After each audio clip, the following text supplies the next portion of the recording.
निगाहे वली में वो तासीर देखी, बदलती हज़ारों की तकदीर देखी। ना तख्तो ताज ना लश्करो सिपा में है, जो बात मर्द कलंदर की बारगाह में है। मोहतरम बावकार हज़रत सरकार सैयदना सैयद शाह अब्दुल्ला शाह क़ादरी रहमतुल्लाह ताला अलैह कमेटी के नायब सदर, सेक्रेटरी, कैशियर और अरकान और जुमला शाह अब्दुल्ला शाह क़ादरी रहमतुल्लाह अलैह के अहले ख़ानदान और शहर के जो औलिया कराम के मुहब्बीन हैं, चाहने वाले हैं, औलिया कराम के अक़ीदतमंद कमेटी के जितने भी ज़िम्मेदार हैं, मैं सबसे पहले आप सबको मेरी तरफ़ से, कमेटी की तरफ़ से खुश आमदीद कहता हूँ। आपको अहलन सहलन मरहबा कहते हुए मैं आप सब का मशकूर व ममनून हूँ कि आप लोगों ने आज कीमती वक्त निकाल कर यहाँ पर तशरीफ़ लाए हैं। इसलिए उर्स कमेटी की तरफ़ से मैं चंद बातें आप तक पहुँचाने की कोशिश कर रहा हूँ। अल्लाह रब्बुल इज़्ज़त मुझे और आप सबको उस पर अमल की तौफ़ीक़ अता फ़रमाए। मोहतरम हाज़रीन व सामाईन, व आशिक़ान औलिया व अहले ख़ानदान, खुसूसन हज़रत सैयद शाह अब्दुल्ला शाह क़ादरी रहमतुल्लाह अलैह के ख़ानदान के लोग और उनके चाहने वाले औलिया कराम के मुहिब्बीन, हाज़रीन, नौजवान दोस्तों, बुज़ुर्गों, अल्लाह वाले जिसे चाहते हैं उसी को बुलाते हैं। सब यहाँ नहीं आते हैं। ये उनकी अपनी मोहब्बत, उनकी अपनी कशिश होती है। आप देखे होंगे कि अजमेर शरीफ का ना पोस्टर छपता है, ना कोई दावत दी जाती है, ना ऐलान होता है, मगर उर्स के मौके पर करोड़ों लाखों लोग वहाँ पर पहुँच जाते हैं। जैसा कि इस बार 10 से 12 लाख लोग अजमेर पहुँच गए थे। तो ये ख्वाजा साहब बुलाते हैं तो लोग जाते हैं। ऐसे ही सैयद शाह अब्दुल्ला शाह क़ादरी रहमतुल्लाह अलैह बुलाते हैं तो लोग आते हैं। तो वो जिसे पसंद करते हैं उसी को बुलाते हैं। जो उनके नज़र में नहीं आता वो महरूम रह जाता है। ये हर साल हमने देखा है, देख रहे हैं। और ये औलाद गौसे आज़म है। सरकार गौसे आज़म का ये फरमान है कि सारी अल्लाह की जितनी मखलूक है सब के दिल मेरे मुट्ठी में है। मैं जब चाहता हूँ बुलाता हूँ, जब चाहता हूँ तो दूर कर देता हूँ। तो औलाद गौसे आज़म हैं तो गौसे आज़म अपने औलाद की लाज रखते हैं और उनके मानने चाहने वालों को यहाँ बुलाते हैं।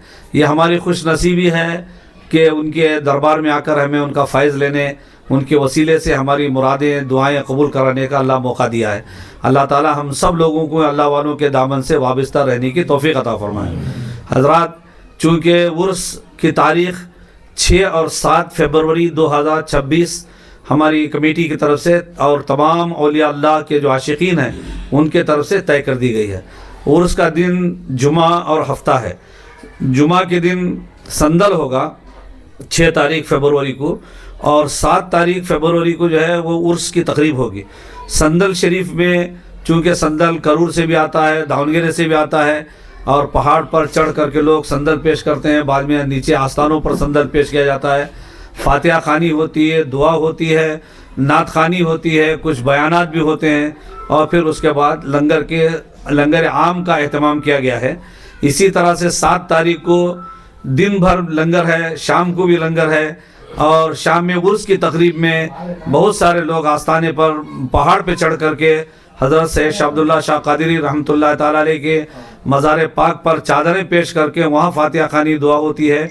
उसी तरह से यहाँ उनके जो साहिबजादे, उनकी अहलिया, उनकी बेटी नीचे आराम कर रही हैं, उनकी मज़ारात पर भी यहाँ फातिहा खानी और दुआ होती है, जिसमें आस्थाने के गद्दी नशीन और आस्थाने कमेटी का सदर होने के नाते उस जिम्मेदारी को मैं अंजाम देता हूँ। मैं आप समझता हूँ, आप हज़रात देखे भी हैं, जानते भी हैं। और ये भी दूसरे दिन की तकरीब के लंगर के साथ कवाली का प्रोग्राम है। इस बार फिर कवाली कराने का बेड़ा उठाया है।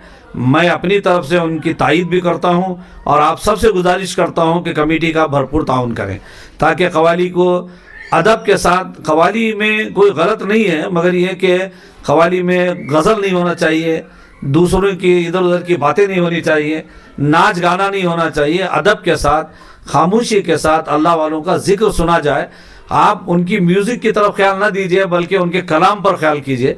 तो उस कलाम को गौर से सुनेंगे तो आपके अंदर भी अल्लाह की मोहब्बत, इश्क़ रसूल पैदा होगा।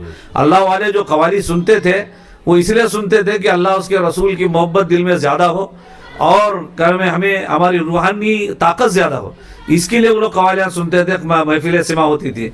मगर चूँकि आप ज़माने के हिसाब से तब्दीली आई है, खैर ठीक है, मगर आप आएँ, जितने लोग भी उसमें आ रहे हैं उनसे मैं गुजारिश करता हूँ कवाली की महफिल में अदब का ख्याल रखें, कवाली में आप म्यूज़िक और मज़ामीर की तरफ ख्याल ना करके जो नातिया कलाम पढ़ा जाता है उसको गौर से सुनिए। उसके ज़रिए हमारे अंदर दिल में रूहानियत पैदा होगी और इंशाअल्लाह अल्लाह वालों का फैज़ के ज़रिए हमारे दिल की जो बीमारियां वो सब दूर हो जाएंगी इंशाअल्लाह ताला।